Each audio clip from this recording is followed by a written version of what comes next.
À la fin du XIXe siècle, un moyen de transport moderne reliait la rive droite de Bordeaux à Camarsac, le tramway, emprunté par quelques trains de marchandises amenant à Bordeaux du vin, du lait, mais aussi des pierres de carrière pour la construction, avant de s'ouvrir au transport de voyageurs. Ce tramway, dont l'ébauche a été en 1897-98, a vu le jour en 1900, si je ne me trompe pas.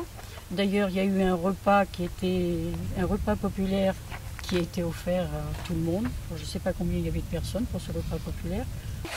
Et puis apparemment d'autres choses, y compris le courrier, puisque à la locomotive avait été attachée la boîte aux lettres, boîte postale. Voilà. Donc jusqu'en 1923, date où ça a été électrifié, nous avions une locomotive qui s'appelait 3042, celle de Salbeuf 3043 et l'autre 3044, je crois. Voilà. Mais la nôtre était la 3042, il y avait écrit Camarsac dessus. Elle passait donc sur l'arrivée là-bas, où était la gare. Ici, c'était l'atelier de réparation. Peut-être on y garait également une locomotive. Donc ça passait par là-bas, me dit Monsieur Zemery. Vous aviez un chemin que la commune a racheté dans une propriété qui aujourd'hui s'appelle le Sentier des Trams. Et ce parcours était jusqu'au château.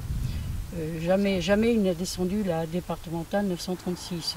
Après, il passait par la Plantaire au niveau de Salbeuf, dont aujourd'hui on voit un vestige d'une gare.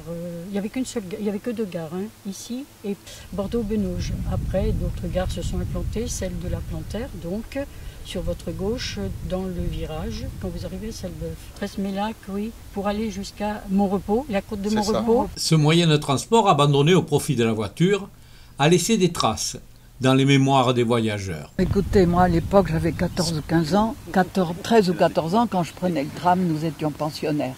Voilà, ça se passe dans le tram bien sûr. Le contrôleur a des ennuis avec un passager et il veut le faire descendre.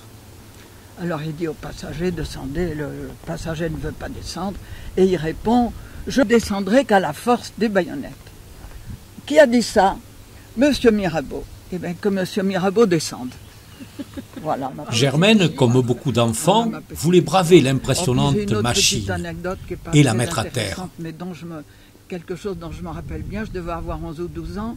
Alors là, moi, j'étais un peu bêtisière. Je voulais faire dérailler le tram et je mettais des cailloux sur les rails. Et en rentrant chez moi, le soir, je ne dormais pas tellement que j'étais inquiète. Je disais, oh là là, j'ai peut-être fait dérailler le train. Et j'étais bien contente parce que le train n'avait jamais déraillé. Je disais, ouf. Vous savez qu'il y a un tram quand même qui avait déraillé. Ah oui, mais ça, c'est pas moi. C'est pas moi. Je suis persuadé que c'est vous qui avez mis des petits pois sur la voie. Ah non, moi, c'était des cailloux. À cette époque, la sécurité était balbutiante. Sa mise en place empruntait des chemins très originaux. L'ancien chef de gare, ou non, machiniste de ce train, sa femme prenait le vélo et allait parcourir le long des voies pour voir éventuellement s'il n'y avait pas des obstacles ou faire traverser. Parce qu'il y avait des moments, il y avait des troupeaux qui traversaient, donc il fallait qu'il y ait une espèce de garde-barrière, puisque les barrières, il y en avait très peu. Et donc elle servait de garde-barrière, si vous voulez, avec un petit drapeau pour agiter, pour faire ralentir les rares véhicules qu'il devait y avoir. La mémoire reste avec quelques surprenants souvenirs matériels. Les rails de chemin de fer, j'en ai à la maison, ça a servi pour agrandir les portes, pour soutenir, elles sont encastrées dans le béton. Cette machine a marqué la mémoire de Jean-Claude, alors âgé de 4 ans. C'était assez impressionnant. C'était impressionnant. C'était grand pour nous, évidemment, parce que moi, toujours mon 3 pommes.